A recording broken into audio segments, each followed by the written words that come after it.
जय श्री राधे दोस्तों। आप सभी का अपने YouTube चैनल शंभू की लाडली में बहुत बहुत स्वागत है। तो आज हम लेकर आए हैं 5 दिसंबर शुक्रवार के पावन दिन पर माता लक्ष्मी की दिव्य और एक प्रेरणादायक कथा। जो भी भक्त इस कथा को श्रद्धा से सुनता है उसका घर धन धान्य की कमी नहीं रहती और जीवन में सौभाग्य बढ़ता है।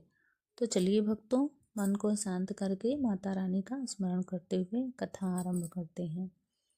तो बोलिए विष्णु भगवान की जय, माता लक्ष्मी की जय, बजरंग बली की जय, सर्व देवी देवता की जय। बहुत समय पहले की बात है। एक नगर में विष्णु दत्त नाम का एक गरीब ब्राह्मण रहता था। जीवन में उसके बहुत अभाव थे। उसका घर टूटा हुआ था, रोजी कम, परिवार छोटा था, लेकिन संतोषी विष्णुदत्त बड़ा ही भक्त था। हर शुक्रवार को वह माता लक्ष्मी का व्रत जरूर रखता था और यथाशक्ति पूजा भी करता।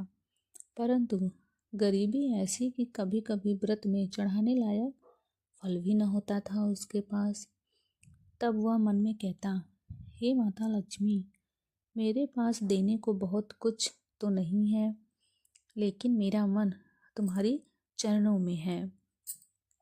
फिर एक दिन शुक्रवार को ब्राह्मण जंगल से लकड़ी बेचने जा रहा था। रास्ते में उसे एक वृद्ध महिला मिली जो कि बहुत ही कमजोर और थकी हुई थी। उसने पानी मांगा।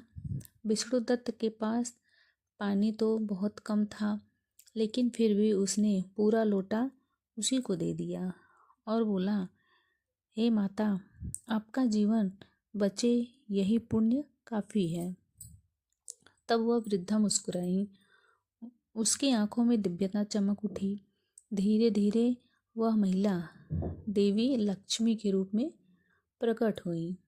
प्रकाश फैल गया और चारों तरफ का वातावरण सुगंधित हो गया। तब ब्राह्मण यह सब देखकर घबराकर जमीन पर गिर पड़ा। फिर माता बोली, वत्स विष्णुदत्त, तुम्हारा मन पवित्र है। तुमने अपनी जरूरत से पहले दूसरों की आवश्यकता देखी। यही सच्ची भक्ति है। मैं तुमसे अति प्रसन्न हूँ और मैं तुम्हें वर देती हूँ। आज से तुम्हारे घर में धन का कभी अभाव नहीं रहेगा। तुम्हारा घर धन धान्य से हमेशा भरा रहेगा। इतना कहकर माता ने उसे एक स्वर्ण का कलश दिया। देवी ने कहा, इस कलश को घर के मंदिर में रखना, प्रतिदिन दीप जलाना और कभी अहंकार को अपने अंदर मत आने देना। धन का उपयोग सेवा में करना। उसके बाद ब्राह्मण अपने घर लौट आया। पत्नी चकित हो गई यह सब देखकर। जैसे ही कलश को दीप के सामने रखा, उसमें से सोने के सिक्के झरने लगे। घर भर गया। पूरा जीवन बदल गया उनका।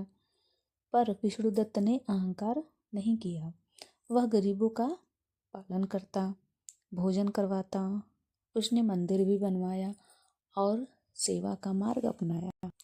परंतु गांव का एक लालची बनिया यह सब देख जलने लगा। उससे यह सब देखा नहीं गया। उसको आश्चर्य हो रहा था कि यह जो अभी तक गरीब था, इतनी अचानक से ऐसी कौन सी चीज इसके हाथ लग गई जिससे कि यह रातों रात इतना धनी हो गया। उसने चालाकी से उसका कलश चुरा लिया। सोचने लगा अब वह धनी बन जाएगा।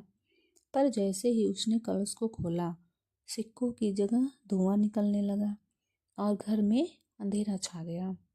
सारा धन नष्ट हो गया और बनिया दुखी होकर ब्राह्मण के पास रोते हुए आया। विष्णुदत्त ने उसे माफ कर दिया और कहा, माता लक्ष्मी वहीं पर निवास करती हैं जहाँ दान, विनम्रता और सेवा हो। लालच से कुछ भी प्राप्त नहीं होता है, इसलिए हमें लालच नहीं करनी चाहिए। यह सुनकर बनिया भी सुधर गया। उस दिन से पूरे नगर में हर शुक्रवार माता की पूजा होने लगी। घर घर दीप जलने लगे और लक्ष्मी कृपा बरसने लगी। तो भक्तों, इस कथा से हमें यह सीख मिलती है कि सच्चा धन हमारी भावनाएं, सेवा और दया है। जो मन से स्वच्छ है, माता उसी पर कृपा बरसाती हैं। शुक्रवार को माता लक्ष्मी का नाम जपें, दीप जलाएं और ज़रूरतमंद की सहायता अवश्य करें। धन अपने आप बढ़ता है। अगर आपको आज की पावन कथा अच्छी लगी हो तो वीडियो को लाइक करें, चैनल को सब्सक्राइब करें और माता लक्ष्मी का नाम कमेंट में ज़रूर लिखें। जय माता लक्ष्मी। मिलते हैं अगले व्रत और कथा के साथ। धन धान्य से आपका घर हमेशा भरा रहे।